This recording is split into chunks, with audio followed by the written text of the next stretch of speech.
Hello guys, welcome to another video.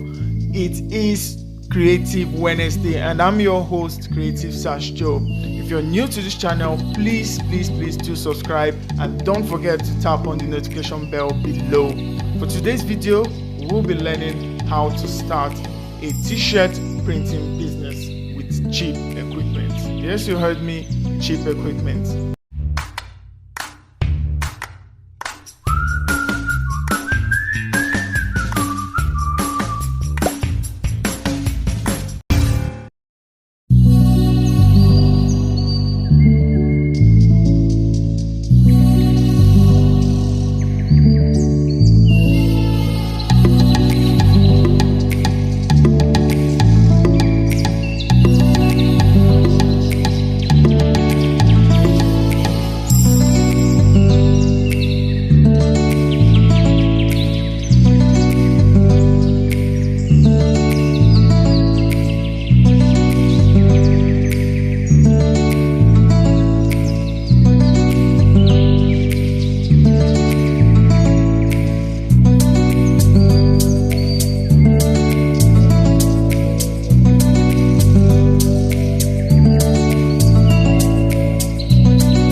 the end of this video.